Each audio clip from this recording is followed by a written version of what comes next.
Exodus 32. When the people saw how long it was taking Moses to come back down the mountain, they gathered around Aaron. "Come on," they said, "make us some gods who can lead us. We don't know what happened to this fellow Moses, who brought us here from the land of Egypt." So Aaron said, "Take the gold rings from the ears of your wives and sons and daughters, and bring them to me." All the people took the gold rings from their ears and brought them to Aaron.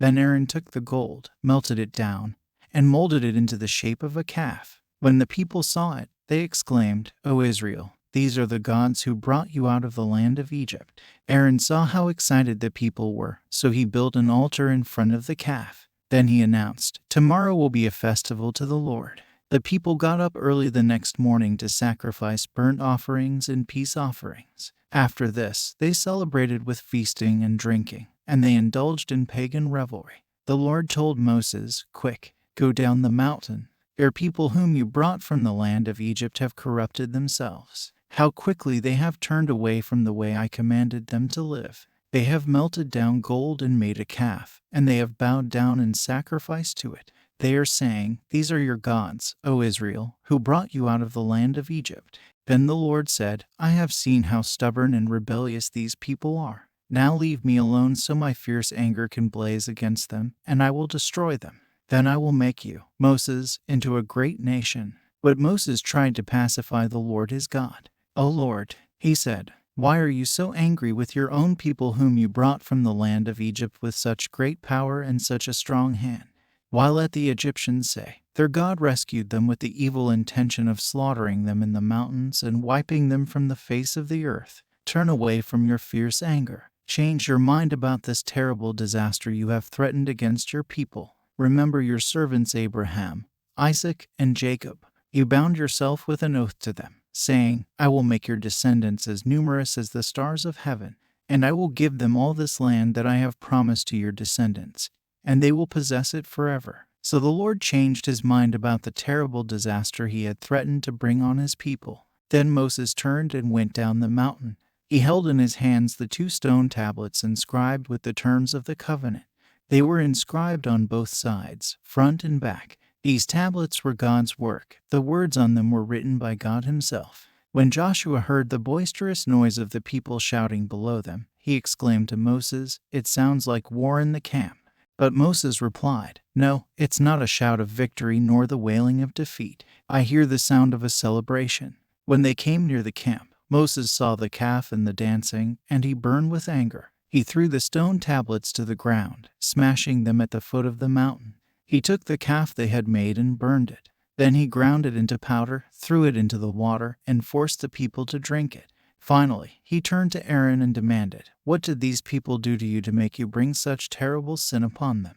"Don't get so upset, my lord," Aaron replied. "You yourself know how evil these people are. They said to me, 'Make us gods who will lead us.' We don't know what happened to this fellow Moses, who brought us here from the land of Egypt. So I told them, 'Whoever has gold jewelry, take it off.' When they brought it to me, I simply threw it into the fire, and out came this calf." Moses saw that Aaron had let the people get completely out of control, much to the amusement of their enemies. So he stood at the entrance to the camp and shouted, "All of you who are on the Lord's side, come here and join me." And all the Levites gathered around him. Moses told them, "This is what the Lord, the God of Israel, says, 'Each of you take your swords and go back and forth from one end of the camp to the other. Kill everyone, even your brothers, friends, and neighbors.'" The Levites obeyed Moses' command, and about 3,000 people died that day. Then Moses told the Levites, "Today you have ordained yourselves for the service of the Lord, for you obeyed him even though it meant killing your own sons and brothers. Because of this, he will now give you a great blessing." The next day Moses said to the people, "You have committed a terrible sin, but I will go back up to the Lord on the mountain. Perhaps I will be able to obtain forgiveness for your sin." So Moses returned to the Lord and said, "Oh, what a terrible sin these people have committed.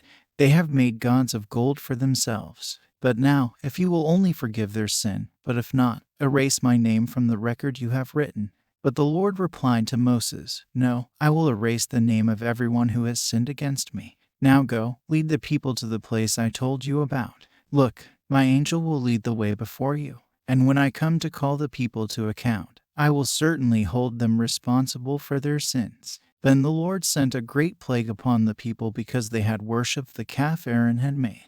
Exodus 33. The Lord said to Moses, "Get going, you and the people you brought up from the land of Egypt. Go up to the land I swore to give to Abraham, Isaac, and Jacob. I told them, I will give this land to your descendants, and I will send an angel before you to drive out the Canaanites, Amorites, Hittites, Perizzites, Hivites, and Jebusites. Go up to this land that flows with milk and honey. But I will not travel among you, for you are a stubborn and rebellious people. If I did, I would surely destroy you along the way." When the people heard these stern words, they went into mourning and stopped wearing their jewelry and fine clothes. For the Lord had told Moses to tell them, "You are a stubborn and rebellious people. If I were to travel with you for even a moment, I would destroy you. Remove your jewelry and fine clothes while I decide what to do with you." So from the time they left Mount Sinai, the Israelites wore no more jewelry or fine clothes. It was Moses' practice to take the tent of meeting and set it up some distance from the camp. Everyone who wanted to make a request of the Lord would go to the tent of meeting outside the camp.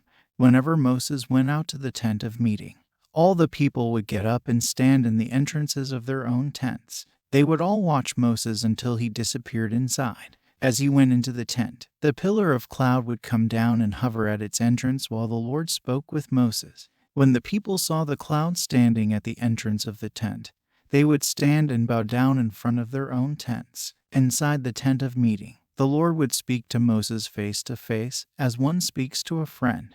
Afterward, Moses would return to the camp, but the young man who assisted him, Joshua son of Nun, would remain behind in the tent of meeting. One day Moses said to the Lord, "You have been telling me, 'Take these people up to the promised land,' but you haven't told me whom you will send with me. You have told me, 'I know you by name, and I look favorably on you.' If it is true that you look favorably on me, let me know your ways so I may understand you more fully and continue to enjoy your favor. And remember that this nation is your very own people." The Lord replied, "I will personally go with you, Moses, and I will give you rest. Everything will be fine for you." Then Moses said, "If you don't personally go with us, don't make us leave this place. How will anyone know that you look favorably on me and on your people, if you don't go with us? For your presence among us sets your people and me apart from all other people on the earth." The Lord replied to Moses, "I will indeed do what you have asked, for I look favorably on you, and I know you by name."